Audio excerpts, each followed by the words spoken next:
Hi there, this is Esther from Stampin' Star Creations. I'm glad you could join me today. Today I'll be making a couple of wedding cards. Now I do like doing a square design occasionally. It makes a nice difference to working on your usual kind of half folded piece of paper. So I'm cutting down my paper to make a square, and this is Seaside Spray. So cutting it at 5 7/8 and scoring it 5 7/8 also. And I'm going in with some silver foil paper at 5.5 inches by 5.5 inches, just to create some matte and layering. And then using some Whisper White to do my stamping on at 5.25 inches by 5.25 inches.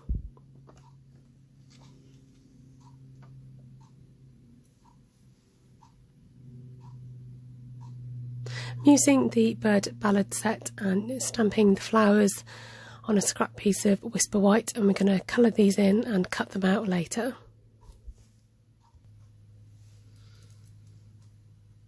So I do like using my blender pens for this. This just picks up the ink, and I'm not colouring the complete images, I'm just leaving some white space around the edges and colouring in round the lined marks.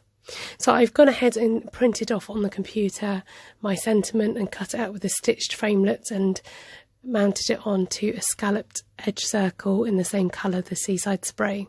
These are the ferns from the Daisy Lane stamp set, so I'm combining a couple of stamp sets to create this card.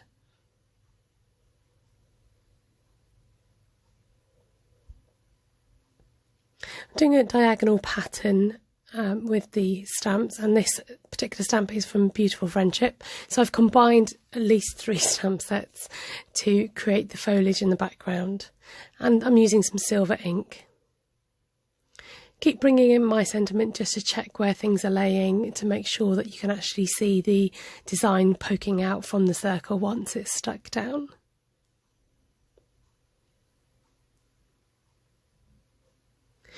Using that little stamen stamp that sits inside the flowers, I like to use it by itself just to create some extra interest to the card.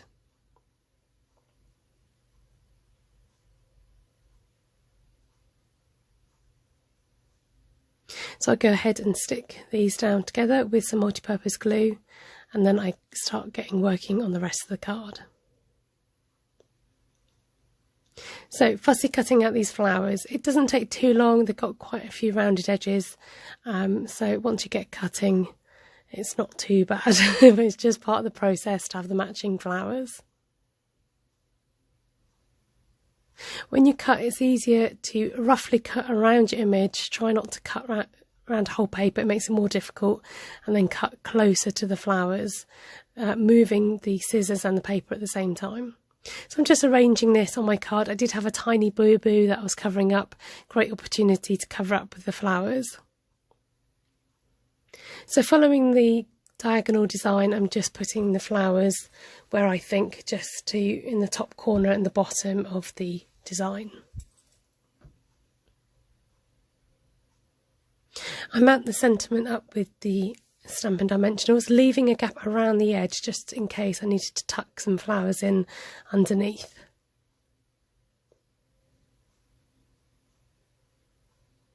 I'm using the top of my glue just to push it into my piercing mat to create a 3D effect with the flowers. You can do this with the stylus tool as well, just rubbing the centre of the flowers to give it a bit of a lift.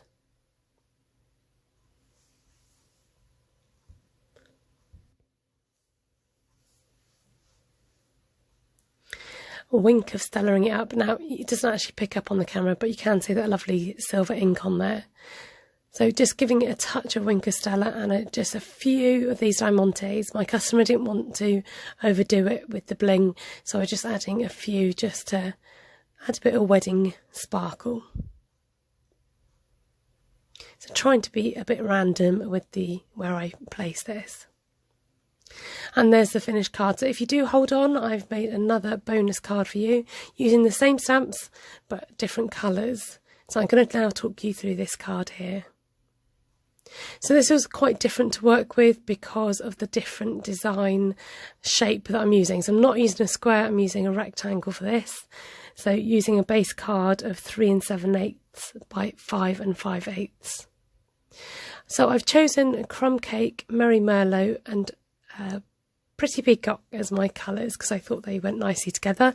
I wanted to incorporate the Merry Merlot colour because I think they might be having this in their wedding. So because it's a different style, we're working on a rectangle, it's a little bit more of a squash, and it came out differently from the square, obviously, but you've got to kind of squash your design up a bit, and I decided it wasn't quite working the same way, so I'm just going to branch out here and just bring those leaves, extend those leaves out to round the whole shape of the card rather than just concentrating on the two corners.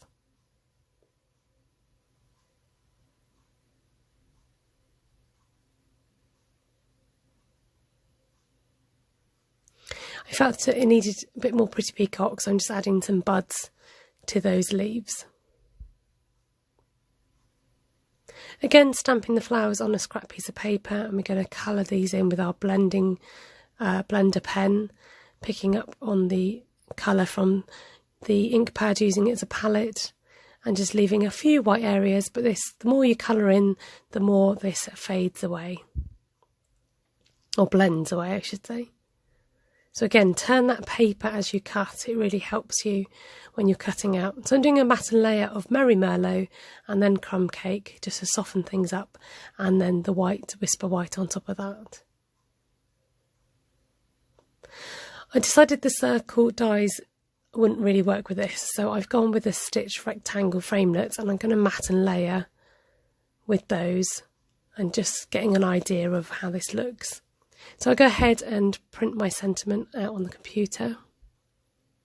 I thought it looked a bit too stark white around the edges, so I'm going in with some of the Crumb Cake and a sponge and sponging around the edges just to take off that stark white.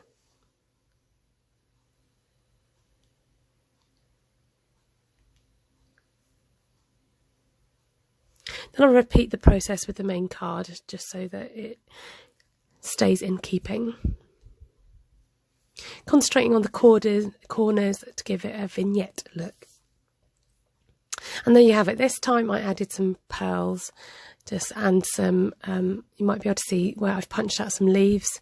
I used the Pretty Peacock and separated those leaves from the leaf punch to add a bit more dimension.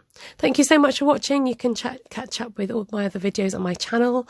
I do some lives, so you might be able to catch me doing a live, and do press the bell button. It will give you notifications of when you get a new video or a new live. Thank you so much. Take care.